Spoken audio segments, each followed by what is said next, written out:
우리 조유신 사모님도 피아노 전공하고 피아노 전공자를 농촌하고 찬양도 좋고요. 이광현 집사님은 우리 개원 테너파트 성가대원을 임명해야 되겠습니다. 언제든 오실 때마다 같이 성가도 해주시고 찬양하면 좋겠다 그런 생각에서 많이 들었습니다. 참 좋으시죠? 그죠? 네. 이 여사도 누구의 테너 저렇게 잘하시는 건 처음 봤습니다. 그 말이 무슨 뜻인지 모르세요? 아직 그 할라데의 여독이 아직도 있으신 것 같은데 너무 많이 오래 쉬셔서 그런가. 오늘 우리가 여러분과 나누고 싶은 말씀은 하나님의 평안에 대해서 같이 말씀을 나누기를 원합니다. 사람이 이 땅에서 살아가면서 여러 가지 필요한 게 있어요. 우리가 흔히 말하는 것처럼 돈도 좀 있어야 되고, 돈이 없으면 참 세상의 구조가 불편할 수밖에 없는 그런 구조가 돼가지고 돈이 필요하죠. 그 다음에 여러 가지 환경적인 면에서도 사람이 살아갈 만한 그런 좋은 환경들이 필요하기도 합니다. 또 인간관계가 우리에게 참 중요합니다. 여러 가지 것들이 우리의 사람에게 필요하지만 저는 우리에게 필요한 것 중에 가장 필요한 것이 무엇일까 하면 그것은 바로 평안이다. 그렇게 마음이 와닿는 것. 물론 하나님의 사랑이라고 하는 그 전체적인 카드비 안에서 우리가 얘기할 때 하나님의 사랑 그렇게 얘기하면 되지만 구체적으로 우리가 뭔가를 얘기할 때 그 평안이라고 하는 것을 우리에게 우리 인간 삶에 있어서 그 무엇보다도 우리에게 참 필요한 것입니다. 여러분들이 아무리 좋은 것을 가지고 있어봐야 마음이 평안하지 못하면 그게 무슨 소용이 있겠습니까? 그러므로 이 평안이라고 하는 것은 우리에게 참으로 대단히 소중한 것입니다. 현대인들은 너무나도 많이 이 스트레스에 받아 노출이 되어 있는 것이 사실이에요. 우리 한국에서의 조사를 보니까 한국에서 그 성인병의 원인의 70% 이상이 그 원인이 바로 스트레스 때문이라고 합니다. 왜 사람들이 성인병에 걸리느냐? 스트레스가 원인이라고 하는 것입니다. 그리고 한국의 중년 40대 이후의 사망률이 세계의 최고라고 합니다. 그러니까 젊어서 중년 초반에 갑자기 돌연사하는 경우가 많은 거예요. 그 원인이 바로 뭐냐? 그게 바로 스트레스. 상습적인 스트레스를 받으면 이 뇌세포가 위축이 되고 이에 대응하기 위해서 특정 호르몬의 분비량이 늘어납니다. 이 호르몬을 스트레스 호르몬이라고 하고 아드레날린, 도파민, 콜레스테롤 등 이런 것들이 대표적인 것이라고 해요. 이 아드레날린은 공연히 혈압을 상승시키고 심장의 박동을 빠르게 합니다. 또한 혈액 속에 당분의 수치를 높여서 당뇨병을 또한 유발을 합니다. 만성적으로 아드레날린, 노르아드레날린, 도파민 등이 나오면 혈관은 수축된 채로 굳어져서 심장병, 뇌졸중이 유발이 된다고 합니다. 또 위산이 다량 배출되도록 만들어서 위험, 위기양을 또 초래하는 것입니다. 이렇게 스트레스는 우리 몸에 실질적으로 이상적인 분비물을 분배해서 우리 몸을 망가지게 만드는 거예요. 누구나 인정하듯이 여러분 아시는 대로 각종 마음의 죽음이 바로 이 스트레스라고 하지 않습니까? 그래서 우리가 이 스트레스를 받을 때에 또 상당 부분 이것이 암과 연결이 되어진다는 것이죠. 그런 음식이라든지 다른 원인들도 있겠지만 의사들도 얘기하기를 스트레스가 가장 죽음이다 이렇게 얘기합니다. 여러분 스트레스 받지 마시기 바라요. 네, 스트레스 받지 마세요. 근데 어떻게 안 받아요? 현대로 우리가 살아가면서 안 받아야 된다고 생각하지만 안 받을 수 없는 구조를 갖고 있는 것이 우리 현대 문명이에요. 저는 요즘 스마트폰 재미에 푹 빠졌습니다. 스마트폰. 그래서 이제 이것저것 스마트폰의 편리함을 참 많이 누리고 있는데, 잘 모르니까 이제 스마트폰에 대해서 처음에 해서 물어봐야 돼요. 바로 개인적으로 본인은 그렇게 생각하는지 모르지만 내가 선생으로 생각하는 사람이 우리 보라 양이에요. 초기에 이렇게 많이 가르쳐 줬어요. 요즘 안 물어보니까 지난주에 그러더라고. 목사님 왜 안 물어보세요? 그러더라고. 그래서 내가 그랬죠. 거의 마스터했어. 그랬지. 마스터한 게 아니고 사실은 제가 쓰는 것만 이렇게 이제 익숙해진 거예요. 여기 기능에 보면은 무지하게 많지 않습니까? 아마 제가 단 10%도 여기에 있는 기능들을 펑션을 다 쓰지 못하고 있으니까 분명할 거예요. 사실은 좀 나름대로 참 편하게 쓰고 이제는 이것을 쓰지 말라면 불편할 것 같은데 사실은 이 스마트폰이라고 이름이 생소했었던 한 3년 전인가요? 그때 제가 처음에 블랙베리를 전화기를 가졌었다고요. 그때 사실은 자극받은 거는 다른 게 아니고 우리 황기택 집사님 이걸 편하게 쓰고 계셔서 이제 그거를 했는데 난 그때 스마트폰이라는 말 자체도 생소했고 그때 스마트폰이라는 말 잘 없었어요. 불과 3년 전. 근데 이메일이라든지 여러 가지 편리한 기능들이 있어서 너무너무 편리하다고 했는데 나는 불편한 거예요. 타자로 키보드도 작고 자동차 운전하면서 그걸 누르려니까 이게 신경 쓰이고 그래서 다시 그걸 놔두고 옛날 거로 돌아갔다는 거 아닙니까? 그래가지고 그 글자가 큰 거 가지고 이게 최고야 그러고 또 2년 썼더니 그새 그냥 스마트폰에 확 퍼져가지고 난리 무술 하고 있는 거예요. 세상 천지가. 그래서 이제 저도 이걸 쓰게 된 게 사실은 그래서 그런 게 아니고 이게 편리할 거다라고 생각해서도 아니고 얼마 전에 우리 아들이 한국에 갔어요. 이렇게 하고 이제 이렇게 카톡인지 뭐니 등등 이렇게 돈 안 드는 전화를 하려니까 스마트폰을 하게 돼요. 그래서 써보니까 편리하더라고요. 이제 다시 돌아가려면 못 돌아갈 것 같아요.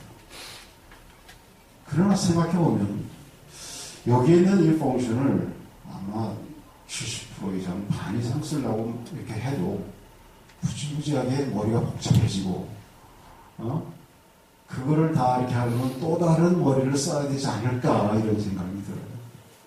그리고 얼마 전 뉴스에 보니까 한국의 뉴스였습니다만 학교에서 아이들이 쉬는 시간이라든지 심지어는 선생님이 이제 수업을 시작하게 들어왔는데도 아이들이 선생님께 주목을 안 하는 거예요. 뭘 하고 있겠어요? 거기 있는 아이들이 한 20여 명 이렇게 있었었는데, 정확하게 18명이 아니다. 단 2아이만 이렇게 책을 들려보고 18명의 아이가 각자 자기의 스마트폰을 가지고 또 두세 사람씩 모여가지고 그거 갖고 뭐 게임을 하는지 뭘 하는지 그거에 열중을 하고 있는 거예요. 그래서 아이들이 앞으로 서로 간에 뭔가 의사를 나누고 함께 대화를 하고 서로 사람과 사람을 쳐다보고 페이스 투 페이스 이렇게 좀 해야 될 그런 일이 있어서 과연 어떨까. 이런 이제 나름대로 좀 스마트폰의 이런 선기능, 역기능에 대해서 좀 이제 우려를 하면서, 그리고 아이들이 이것이 들려있지 않으면 마치 어떤 사람이 그 약을 먹었는데 약 기운이 떨어지면 몸이 이상 증세가 오듯이 이게 없으면 막 불안한 거. 증세들. 그건 뭐냐면 현대 이런 문명들이 우리에게 편리함을 줘요. 그죠? This is very convenient. Right? Awesome. Wonderful. But it's not comfortable. Do you agree with me?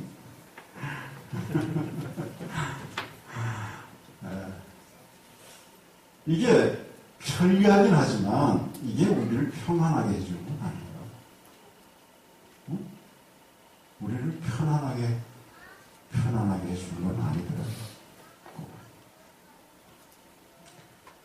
그렇듯이 우리는 참 현대에는 이런 스트레스 속에 살아가는 게 사실입니다. 우리 한국 사람들이 이런 스트레스를 풀기 위해서 술이나 진통제로 푸는 경우가 많이 있죠. 그러나 이것은 만성적인 어떤 습관, 심신의 향상성을 깨뜨려서 결국 건강을 더 망치게 만들어 놓는 것입니다. 근데 우리만 현대만 그런 게 아니고, 초대교회 때의 성도들도 매우 어려운 세상 속에 살고 있었고, 많은 고난을 당하고 견뎌야 했던 그런 모습을 보여주고 있습니다. 우리 그것을, 어렵지 않게 짐작을 할 수 있습니다. 빌립보서 4장 6절과 7절 보세요. 거기 보시면 여러분 잘 아시는 말씀이 있어요. 아무것도 염려하지 말고, 오직 모든 일의 기도와 간구로 너희 구할 것을 감사함으로 하나님께 하라. 그리하면 모든 지각에 뛰어난 하나님의 평강이 그리스도 예수 안에서 너희 마음과 생각을 지키시리라.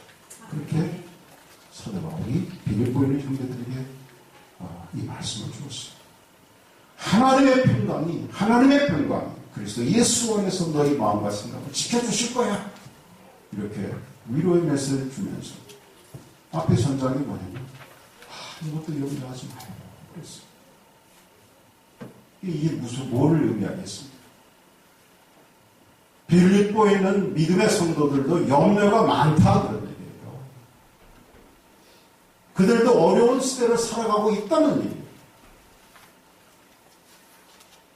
그러니까 그들을 향해서 염려하지 마라. 평강의 하나님이 너희들을 지켜주실 거니까 염려하지 마라. 이게 바로 이 말씀의 백그라운드라고 우리가 짐작해 볼 수 있지 않겠습니까? 여러분, 이처럼 피할 수 없는 이 극심한 스트레스 가운데 살아가는 현대인들에게 있어서 가장 필요한 것이 무엇일까? 그것은 하나님의 평강입니다. 나아지 하나님의 평강. 하나님의 평강. 그렇습니다. 이 하나님의 평강이 우리 안에 자리해요. 이 땅에서 우리가 누릴 수 있는 많은 것, 인간이 추구하는 모든 것들, 그거 아무리 추구하고 그 끝을 가봐도, 올라가봐도 그것이 우리에게 궁극적으로 평강을 주지를 않는다. 그 말이에요. 오늘 이 본문은 데살로니가 성도들에게 쓰는 첫 번째 편지 마지막 부분으로 사도 바울이 데살로니가 온 교회 성도들에게 인사하는 것으로 끝을 냈습니다. 사도 바울이 인간 자신의 힘으로는 절대로 불가능한 일들이 기도를 통해서 하나님의 능력을 힘입음으로써 이룩되게 된 것을 데살로니가 성도들에게 말씀하고 있습니다. 오늘 이 모든 일을 이루시게 하는 분이 평강의 하나님이심을 저들이 잊지 않기를 바라고 있습니다. 사도 바울은 하나님에 대하여 언급할 때에 평강의 하나님으로 여러 번 그의 서신에서 표현하고 있습니다. 데살로니가후서 3장 16절이라든지 로마서 16장, 로마서 15장이라든지 16장이라든지 혹은 고린도 후서에서 빌립보에서 이 평강의 하나님에 대해서 여러 번 언급하고 있습니다. 평강은 모든 것을 합하여 선을 이루시는 자신의 원동력입니다. 평강, 즉 평화란 소극적인 개념에서는 전쟁이 없는 상황이지만 히브리어 살롬은 적극적인 의미를 가지고 있습니다. 동안에 이것은 특별히 영적인 일에 있어서 번창하는 것을 의미하고 번영을 뜻하는 것입니다. 히브리 말 샬롬은 헬라 말인 에이레네라고 하는 이 말로 번역이 되었는데요. 구약에서 이 샬롬이 지니고 있는 뜻이 이 단어 속에 들어가가지고 평강이란 우리 영혼과 몸 전체가 풍성해지는 것을 의미한다, 그런 뜻을 담고 있습니다. 평강이라고 하는 것이 단순하게 어떤 전쟁이 없는 그런 세상, 그런 의미에서 평강이 아니라 굉장히 의미가 아주 깊어졌어요. 우리 영혼, 몸, 모든 것이 풍성해진, 각박하지 않은 그런 것을 의미할 때에 이 에임이라고 하는 단어를 썼던 것입니다. 여러분, 요한복음 14장 27절에 보시면 예수께서도 이렇게 말씀하셨습니다. 평안을 너희에게 끼치노니 곧 나의 평안을 너희에게 주노라. 내가 너희에게 주는 것은 세상에 주는 것 같지 아니하니 너희는 마음에 근심도 말고 두려워하지도 말라. 평안을 너희에게 주노라 말씀하셨습니다. 사도 바울은 이 평강의 하나님이 어떻게 하여 주실 것을 소원하고 있습니까?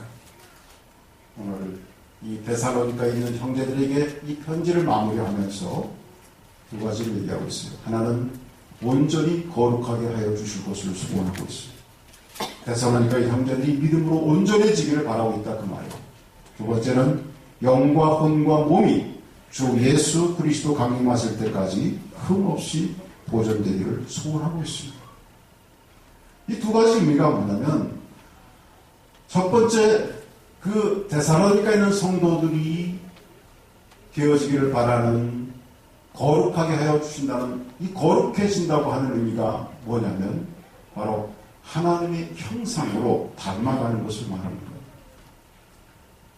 세상이 타락해졌고 악하기에 성도들의 거룩함이란 그냥 감성적인 의미로서가 아니라 실제적인 삶으로 다가와야 함을 말하고 있습니다.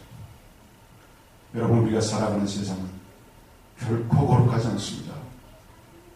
우리가 살아가는 세상은 결코 우호적이지 않습니다. 사람들이 평화를 얘기하지만 사실은 평화가 아니라 컴피티션이요, 파이팅입니다. 내가 잡아먹지 않으면 내가 잡아먹힌다는 이런 사고방식 속에 살아갑니다. 이런 속에서 성도들이 이 땅에서 보여줘야 할 모습이 뭐냐? 하나님의 형상을 닮은 거룩함이라고 하는 것입니다. 그 사명이 저와 여러분에게 이 시대를 살아가는 우리에게 있다고 하는 것입니다. 두 번째로 사도 바울이 말하고 있는 것은 흠없이 보존된다고 했습니다. 흠없이 보존되어지길 바란다. 성도다운 모습을 얘기하는 것이, 구별된 모습을 얘기하는 것이. 여러분, 성도라고 하는 말 자체가 전에 한번 얘기했지만 뭐라고 그랬어요? 구별된 사람. 그런 결국 첫 번째 소원과 크게 다르지 않습니다. 즉, 이 거룩성을 강조하기 위해서 사도 바울이 나눠놨을 뿐이에요. 성도의 거룩성을 재차 강조하고 싶은 것입니다. 비난받을 만한 것이 투성인 이 세상에서 구별된 삶을 살아가는 성도의 모습을 사도 바울은 동역자들에게 보기를 원하고 있는 것입니다. 사도 바울은 성도다운 삶, 이 시대의 빛과 소금으로서의 시대적인 사명을 잘 감당해 나가는 삶을 이 데살로니가에 있는 믿음의 성도들이 살아가기를 기원하고 있습니다. 그와 함께 그렇게도 함께 정을 나누고 사랑을 나눴던 믿음의 형제들, 그들도 이 시대를 통해서 저들이 빛의 역할을 하고 소금의 역할을 감당하는 그런 모습의 동역자들을 계속 보기를 원하고 있는 겁니다. 그런데 이 데살로니가에 있는 믿음의 성도들이 그런 삶을 살아가도록 축복하시는 분이 계십니다. 누구요? 여호와 하나님이십니다. 바로 여호와 하나님이십니다. 그래서 데살로니가전서 5장 23절, 24절에서 그가 이 편지를 마무리하면서 사도 바울이 데살로니가에 있는 형제들에게 분명하게 표현한 것이 뭐냐면 평강의 하나님이 친히 너희로 온전히 거룩하게 하시고 또 너희 온 영과 혼과 몸이 우리 주 예수 그리스도 강림하실 때 흠없게 보존되기를 원하노라. 너희를 부르시는 미쁘시니 그가 또한 이루신다. 여기에 주체가 누가 돼 있어요? 주어가 누가 돼 있어요? 네? 흠없게 보존되어지고 거룩해지고 하는 주체가 성도입니까? 하나님이에요. 하나님께서 우리로 하여금 그렇게 할 수 있도록 그분께서 축복하셨다. 그분께서 길을 열어놓으셨다. 그 말이에요. 성도로서 구별된 삶이 가능하게 해주신 분이 바로 여호와 하나님이십니다. 그 하나님을 사도 바울을 평강의 하나님으로 성도들에게 소개를 하고 있습니다. 우리를 이렇게 온전하게 해주시고 거룩한 삶으로 보존되게 해주시는 하나님이 어떤 하나님? 평강의 하나님입니다. 정리해보면 사도 바울이 확신하고 있는 바는 이것입니다. 성도는 하나님의 축복과 인도하심으로 이 시대에 구별된 삶을 살아가도록 부름받은 거예요. 바로 여러분들이 그렇게 부름받으시는 믿습니까? 네, 부름받았어요. 성도가 구별된 삶을 살아가도록 축복하신 사람이 그럼 누구냐? 분이 누구냐? 하나님이십니다. 그런데 그 하나님은 어떤 하나님이라는 거예요? 평강의 하나님이라고 합니다. 그러기에 성도 역시 하나님의 평강이 우리 가운데 자리해야 성도로서 구별된 삶을 살아갈 수 있다는 얘기예요. 평강의 하나님이 여러분을 타치해야, 평강의 하나님이 여러분을 붙잡아줘야 여러분이 평안한 가운데 이 땅을 살아간다, 그런 얘기예요. 그러므로 저는 한 세 가지만 간단하게, 그러면 어떻게 하나님의 평강이 우리 가운데, 여러분 가운데 자리할 수 있을까요? 그 평강의 하나님이 우리 가운데 자리하셔야, 그 하나님의 평강이 우리 가운데 자리해야 정말 이 땅에서 가장 우리에게 소중한 이 평안이 우리 안에 자리해서 이 땅을 그렇게 살아갈 거 아니겠어요?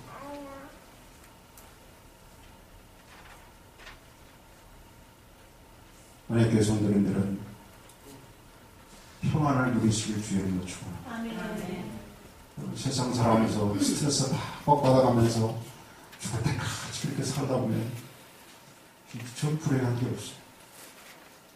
여하튼 우리는 이왕 우리가 하나님의 백성이 됐으니까 하나님이 우리에게 주신 이 선물인 이 평안을 누려야 돼요.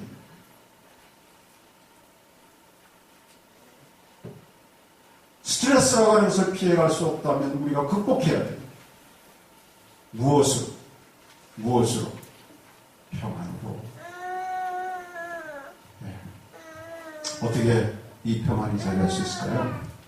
같이 한번 합시다. 첫째, 하나님과 화평해야 합니다. 네, 하나님과 화평해야 돼요. 하나님과. 로마서 5장 1절 말씀을 보시면, 그러므로 우리가 믿음으로 의롭다 하심을 얻었은즉 우리 예수 그리스도로 말미암아 하나님으로 더불어 화평을 누리자, 그렇게 말씀했어요.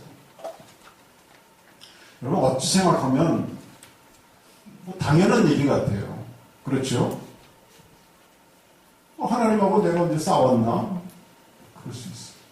그런데 이게 잘 안 되는 겁니다. 그렇게 간단치가 않은 거예요. 하나님과 나 사이의 관계가 바르게 되어야 하는 것입니다.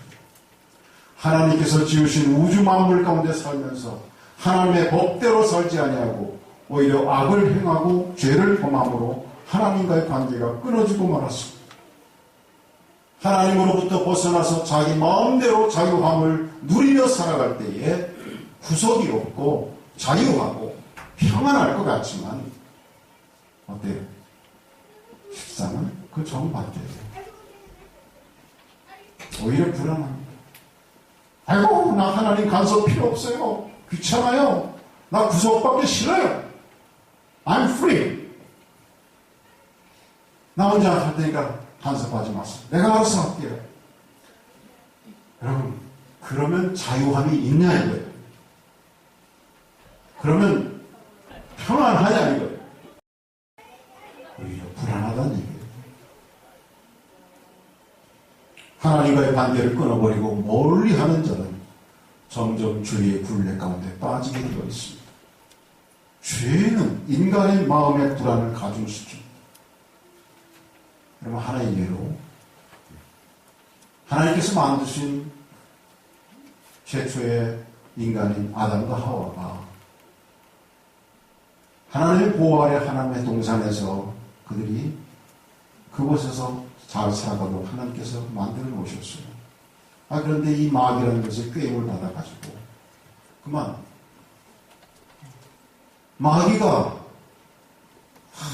그냥 속삭이니까 야, 하나님 간섭을 받고 살피고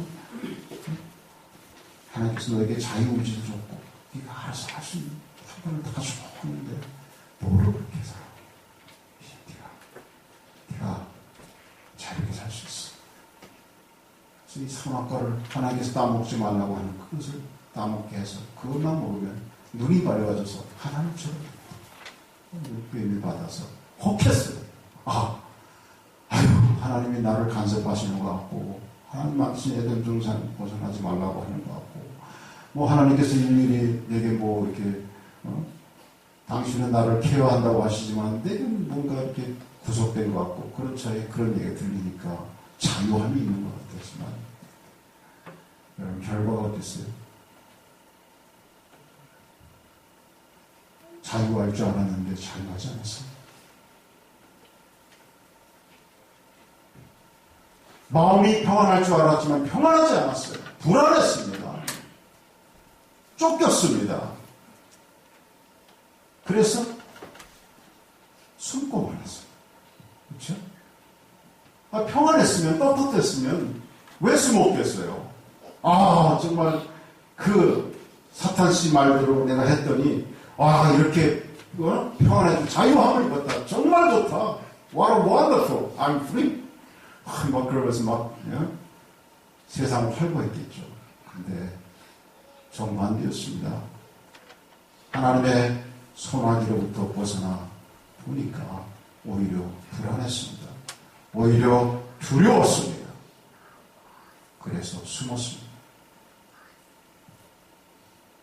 근데 참 하나님은 그래도 여전히 사랑하셔서 우리 인간에게 해주신 일이 있어요. 아담과 하와가 죄를 짓고 그 죄 때문에 그들이 에덴 동산을 쫓겨나기 직전에 하나님께서 뭐를 해주신지 알아요? 뭐 해주셨어요? 맞아요. 명품 가죽 옷을 지어서 입혀주셨어요. 그 당시에 브랜드는 뭔지 모르겠어요. 정말 가죽 옷을 지어서 입혀주셨어요.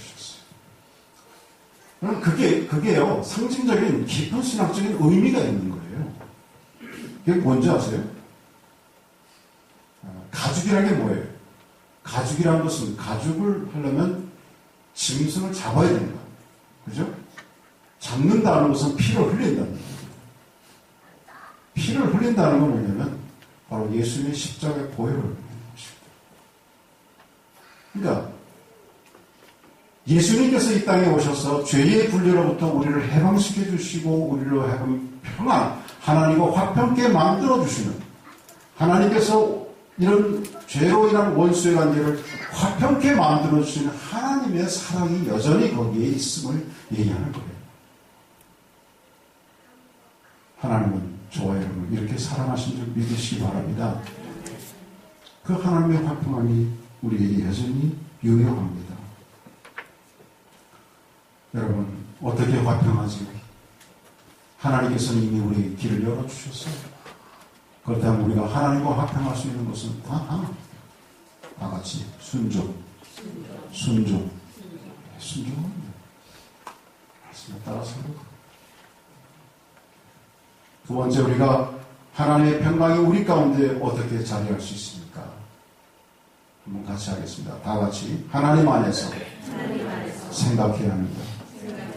하나님 안에서 생각해야 하는 거예요. 여러분, 지혜의 왕이었던 솔로몬도 우리는 우리가 생각하는 대로 되어간다, 그렇게 말했습니다.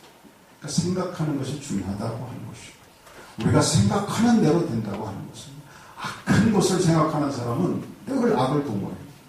선을 생각하는 사람은 선을 동거해요.